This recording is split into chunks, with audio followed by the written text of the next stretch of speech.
Hello students, variation coaching classes के YouTube channel पर आप लोगों का स्वागत है। देखिए बच्चों, यहाँ बात करेंगे हम ट्रिग्नोमेट्रिक टेबल को फॉर्म करने की शॉर्ट ट्रिक के बारे में। इससे पहले एक शॉर्ट ट्रिक की एक वीडियो हमने बनाई थी, उसका लिंक आपको डिस्क्रिप्शन में मिल जाएगा, आप वहाँ से जाकर उसको देख सकते हैं।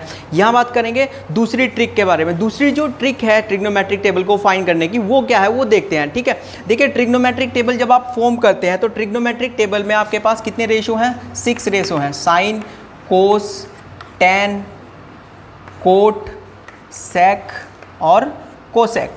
और कितने एंगल्स के ऊपर बात होती है? यहाँ आपके पास यहाँ 5 एंगल्स के बारे में बात होती है। ठीक है, वो 5 एंगल कौन कौन से होते हैं आपके पास वो भी देखिए। यहाँ सबसे पहले आता है 0 डिग्री, फिर आता है 30 डिग्री, फिर आता है 45 डिग्री, उसके बाद आता है 60 डिग्री और फिर आता है 90 डिग्री। ठीक है, इन 5 एंगल्स की आप वैल्यू क्या करते हो? इसके अंदर फॉर्म करते हो। उसको किस तरीके से करते हैं वो देखिए, उसके लिए शॉर्ट ट्रिक है। उस शॉर्ट ट्रिक का यूज़ किस तरीके से करेंगे आप देखो। यहाँ हम सबसे पहले नंबर्स लिखते हैं 0 to 4। सबसे पहले 0, फिर 1, 2, 3 और 4। ठीक है, हमें दूसरे स्टेप में क्या करना है? इन सब नंबर को क्या करना है? 4 से डिवाइड कर देना है। ठीक है, डिवाइड बाय 4। ठीक है, सबको 4 से डिवाइड कर दोगे। जब आप सबको 4 से डिवाइड करोगे तो क्या आ जाएगा? 0/4, 1/4, 2/4, 3/4 एंड 4/4। ये आपके पास वैल्यू आ जाएगी। ठीक है, अब इन सब को आपको क्या कर लेना है? रूट टेक कर लेना है इन सब का। इसका भी रूट टेक कर दो, इसका भी रूट टेक कर दो, इसका भी रूट और इसका भी रूट टेक कर दो। ठीक है, देखो यहाँ ये सबसे पहली जो वैल्यू होती है वो 0 डिग्री के लिए होती है। ठीक है, ये 30 डिग्री के लिए हम करते हैं। ये कितने के लिए करते हैं? हम यहाँ पर 45 डिग्री के लिए करते हैं। ये 60 डिग्री के लिए करते हैं और ये हम 90 डिग्री के लिए करते हैं यहाँ। ठीक है, अब इसको करते हैं। यहाँ देखो हमने क्या लिखा था? 0, 1, 2, 3, 4 वो लिख लिया था हमने। तो सबसे पहले इसको 0/4 कर दिया, उसका रूट टेक कर लिया। क्या आ जाएगा आपके पास? 0/4। तो क्या हो जाएगा? वो 0 आ जाएगा। ठीक है, 1/4 कितना आ जाएगा? रूट से बाहर जब आप निकालोगे 1 के लिए तो 1 और इसके लिए कितना आ जाएगा? 2 आ जाएगा। ठीक है, यहाँ 2 से इसको डिवाइड कर लो। 2 1 जा 2, 2 2 जा 4। जब करोगे आप लोग यहाँ पे कितना बचा हुआ है? 2। तो क्या बचेगा आपके पास? 1/√2 बचेगा। और यहाँ करोगे आप सबसे पहले क्या होगा आपके पास? √3 और नीचे से 4 को रूट से बाहर निकाल दोगे तो 2 आ जाएगा। और इसको कितना हो जाएगा? 4 से 4 डिवाइड, तो क्या बचेगा आपके पास? 1। तो ये जो वैल्यूज़ आपने फाइंड आउट करी है वो किसकी वैल्यू है? यहाँ आप लोगों के पास यहाँ साइन की वैल्यू आ चुकी है। ठीक है, तो इन वैल्यूज़ को आप यहाँ ट्रिग्नोमेट्रिक टेबल के अंदर लिखते हैं। साइन 0 डिग्री की वैल्यू 0, साइन 30 डिग्री की वैल्यू 1/2, साइन 45 डिग्री की वैल्यू कितनी होगी? 1/√2 और साइन 60 की वैल्यू कितनी होगी? √3/2 होगी। और साइन 90 की वैल्यू कितनी होगी आपके पास? 1 होगी। आपने ये वैल्यूज़ किसके लिए फाइंड आउट कर लिए है?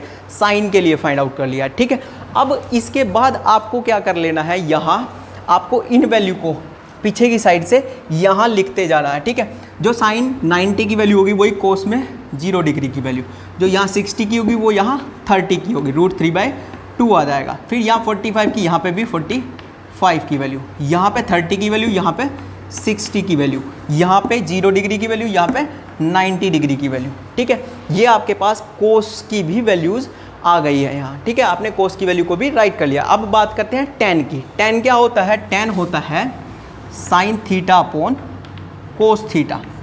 ठीक है, यानी साइन की जितनी भी वैल्यूज़ हैं बारी बारी से उनको किससे डिवाइड करते जाएंगे? कोस की वैल्यू से। ठीक है, यहाँ पे डिवाइड करोगे आप। साइन की वैल्यू 0, 0 को किससे डिवाइड कर दो? 1 से। 0/1 तो 0। अब 1/2 को किससे डिवाइड करोगे? √3/2 से। 2 से 2 कैंसिल हो जाएगा, क्या बचेगा? 1/√3। ठीक है, यहाँ पे 1/√2 है, यहाँ पे 1/√2 से √2 कैंसिल, तो क्या बचेगा आपके पास? 1 बचेगा। ठीक है, या √3/2 को किससे डिवाइड करोगे? 1/2 से। 2 से 2 डिवाइड हो जाएगा डिनोमिनेटर से डिनोमिनेटर, तो कितना बचेगा? √3। और यहाँ 1/0 आ जाएगा। ठीक है, ये होता है 1/0 इक्वल टू नॉट डिफाइन। 0 से जब भी किसी नंबर को भी आप डिवाइड करोगे, किसी भी रियल नंबर को जब डिवाइड करते हो तो वो क्या आ जाता है आप लोगों के पास? नॉट डिफाइन होता है। उसको हम किससे रिप्रेजेंट करते हैं? इनफाइनाइट से। ठीक है, ये आ जाता है आपके पास इनफाइनाइट, या NDV कई जगह पे लिखा हुआ होता है, नॉट डिफाइंड। ठीक है, ये लिख देते हैं। ठीक, अब आपको कोट को लिखना है। कोट को लिखने के लिए क्या करोगे आप? 10 की वैल्यू को पीछे से लिखना स्टार्ट कर दो यहाँ से। ठीक है, तो ये इनफाइनाइट, यहाँ पे 1/√3, यहाँ पे 1 और यहाँ पे 1/√3 और ये 0। क्लियर हो चुकी बात, ये आपने यहाँ लिख दिया। अब बात करेंगे यहाँ कोसेक सेक की वैल्यू के बारे में। सेक किसका उल्टा होता है? सेक थीटा होता है किसके इक्वल? 1 कोस थीटा के। यानी अगर हम कोस की वैल्यू को रेसिप्रोकल कर देंगे तो हमारे पास किसकी वैल्यू फाइंड आउट होकर के आ जाएंगी? सेक की वैल्यू फाइंड आउट होकर के आ जाएंगे। कोस की वैल्यू इसका रेसिप्रोकल करो, देखो कोस की वैल्यू इसके अपोन में कितना है? 1। कोस 0 डिग्री की वैल्यू 1 है, तो सेक 0 डिग्री की वैल्यू क्या होगी? इसका रेसिप्रोकल यानी 1 आ जाएगा। फिर इसकी वैल्यू को, कोस की वैल्यू को करोगे √3/2 है, इसको रेसिप्रोकल कर दो तो कितना हो जाएगा? 2/√3 आ जाएगा। ठीक है, रेसिप्रोकल कर दिया। इसका रेसिप्रोकल कर दोगे तो कितना आ जाएगा? √2 आ जाएगा।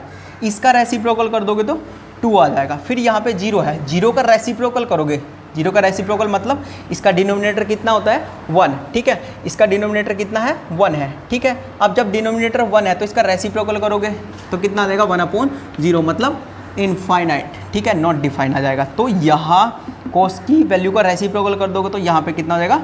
Not define. ठीक है, अब आपने सेक की वैल्यू को लिख लिया है, पूरी ट्रिग्नोमेट्रिक टेबल की वैल्यू को लिख दिया इसकी, सेक की वैल्यू को। ठीक है, अब कोसेक को क्या करोगे? इसका रेसिप्रोकल कर दो पीछे की साइड से। ठीक है, या आप साइन का रेसिप्रोकल करोगे। ठीक है, साइन की वैल्यू को रेसिप्रोकल करके लिख दोगे तो आपके पास वहाँ से भी वैल्यू आ जाएंगी। ठीक है, तो साइन से ही करते हैं क्योंकि कोसेक क्या होगा? कोसेक थीटा किसके इक्वल होता है? 1 साइन थीटा के इक्वल होता है। इसकी वैल्यू को रेसिप्रोकल कर दो, 0 का रेसिप्रोकल करोगे, 0 का रेसिप्रोकल मीन्स इनफाइनाइट। 1/2 का रेसिप्रोकल मतलब 2, इसका रेसिप्रोकल मतलब √2, इसका रेसिप्रोकल मतलब 2/√3 और 1 का रेसिप्रोकल मतलब 1।